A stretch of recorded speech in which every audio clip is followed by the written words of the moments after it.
پہلے کہتے کہ لا الہ الا انت، آپ کے سوا کوئی معبود نہیں، لہذا آپ کا ہر فیصلہ برحق۔ پھر کہا کہ سبحانک، آپ ہر عیب سے پاک ہیں، لہذا آپ کا کوئی فیصلہ ایسا نہیں ہو سکتا کہ جس کے اوپر انگلی اٹھائی جائے۔ تو پہلے یہ جو نفس و شیطان بعض اوقات انسان کو بہکاتے ہیں کہ اس مصیبت میں ہی رہ گیا تھا اس مصیبت کو برداشت کرنے کے لیے، یہ زیادتی میرے ہی ساتھ ہونی تھی، میں ہی کیوں اس ظلم کا شکار ہوا، اعوذ باللہ العلی العظیم۔ تو اس کا پہلے سد باب کر دیا۔ یہ ہے بندگی کی بات کہ آدمی جو کچھ مانگ رہا ہے اس مانگنے سے پہلے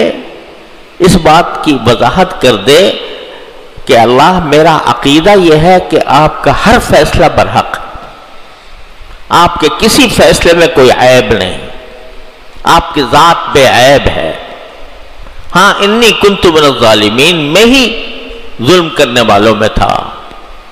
ظلم میرا ہے، میں نے اپنے جان پر ظلم کیا ہے، کوئی غلطی اگر کی ہے تو میں نے خود اپنی جان پر ظلم کیا ہے۔ اس کا اعتراف، اس کا اقرار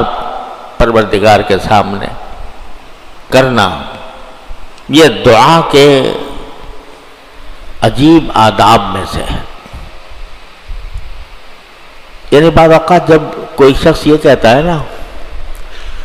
یا اللہ میں اس مصیبت میں پھنسا ہوا ہوں، یا اللہ مجھے اس مصیبت سے نکال دے، تو اس میں ایک پہلو کبھی شکوے کا ہو سکتا ہے کہ اعوذ باللہ آپ نے مجھے اس مصیبت میں ڈال دیا، آپ نے مجھے اس بیماری میں ڈال دیا، آپ نے مجھے اس مشکل میں ڈال دیا۔ یہ جو شکوے کا پہلو کسی دعا کے اندر ہو سکتا ہے، اس کو دعا کرتے وقت اس کو پہلے سے اس کا دفعیہ کر دیں کہ مجھے آپ کے فیصلے پر کوئی اعتراض نہیں، کوئی شکوہ نہیں، کوئی گلہ نہیں، آپ کا جو کچھ بھی فیصلہ ہے وہ درست ہے، بے عیب ہے، اس کے اندر کوئی عیب نہیں، اور جو کچھ مجھے تکلیف پہنچی ہے تو خود میری جان پر میں نے اپنے ظلم کیا جس کی وجہ سے پہنچی۔ اب آپ دیکھو کہ اس پورے جملے میں کہ لا الہ الا انت سبحانک انی کنت من الظالمین، اس میں کوئی جملہ دعا کا نہیں ہے، یا اللہ مجھے اس مچھلی کے پیٹ سے نکال دے، یا اللہ مجھے ان اندھیریوں سے نکال دے، وہ نہیں ہے۔ جو کچھ ہے وہ یہ بات ہے کہ اللہ آپ کا فیصلہ بے عیب ہے، اس کے اوپر کسی شکوے کی یا گلے کی گنجائش نہیں ہے،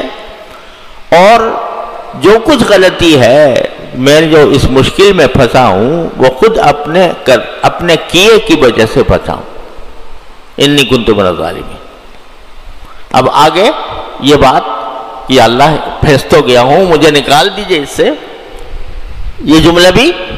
موجود نہیں ہے۔ صرف اتنا ہے کہ اللہ تبارک و تعالیٰ کی ذات کے تنزیہ اور اس کو بے عیب قرار دینے کا ذکر، اور پھر اپنی غلطی کا ذکر، بس۔ جس کا مطلب کیا ہوا؟ مطلب یہ ہوا کہ میں کس زبان سے آپ سے کہوں کہ یہ مشکل مجھ سے دور کر دیجئے، جب میں نے خود ہی اپنی جان پر ظلم کیا تو کس زبان سے آپ سے کہوں کہ یہ دور کر دیجئے؟ البتہ اپنی حالت آپ کے سامنے ذکر کر رہا ہوں، اپنی حالت کا ذکر کر رہا ہوں۔ آپ کی ذات ارحم الراحمین ہے، اکرم الاکرمین ہے، دعاؤں کی سننے والی ہے، وہ باتیں بھی آپ سن لیتے ہیں جو ہم نے نہیں کہیں۔ مولانا رومی فرماتے ہیں کہ ما نبود مو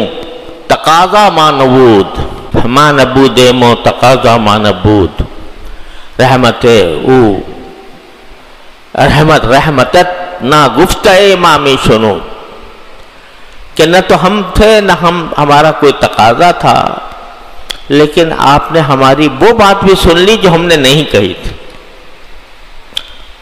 یعنی ہماری زبان حال کو دیکھ کر، ہمارے حال پر رحم کھا کر آپ نے اپنے فضل و کرم سے ہماری بات سن لی اور سن کر ہماری اس کیفیت کو دور کر دیا۔ یہ بڑی مؤثر دعا ہوتی ہے، جیسے کہ حضرت ایوب علیہ السلام کے قصے میں نے عرض کیا تھا کہ انہوں نے بھی ایسے ہی کیا تھا۔ کیا کہا تھا؟ انی مسنی الضر وانت ارحم الراحمین، مجھے تو یہ دکھ لگ گیا ہے، آپ ارحم الراحمین ہیں، بس میرے دکھ کو دور کر دیجئے۔ یہ جملہ اس میں نہیں ہے، مطلب یہ کہ جب میں اپنی شکستہ حالت کو اپنی بارگاہ میں پیش کروں گا اور آپ ارحم الراحمین ہیں تو یقیناً مجھے یقین ہے کہ آپ میرے پر فضل و کرم فرمائیں گے اور مجھے اس بیماری سے نجات دے دیں گے۔ یہاں بھی حضرت حضور صلی اللہ علیہ وسلم نے یہ نہیں کہا کہ مجھے مجلس کے پیٹ سے نکال دیجئے۔ تو جب یہ اقرار کر لیا باری تعالیٰ کی تنزیہ کا، توحید کا اور تنزیہ کا، اور اپنے ظالم ہونے کا کہ میں ظالم ہوں، میں نے اپنی جان پر ظلم کیا ہے، میں خود ہی سبب ہوں اپنی ان تکلیفوں کا، تو بس باری تعالیٰ کی رحمت اس وقت جوش میں آ جاتی ہے کہ میرا بندہ ایک طرف میری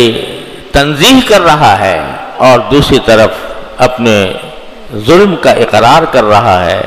تو اب میں اپنی ارحم الراحمین کا ہونے کا مظاہرہ کروں گا اس کے اوپر۔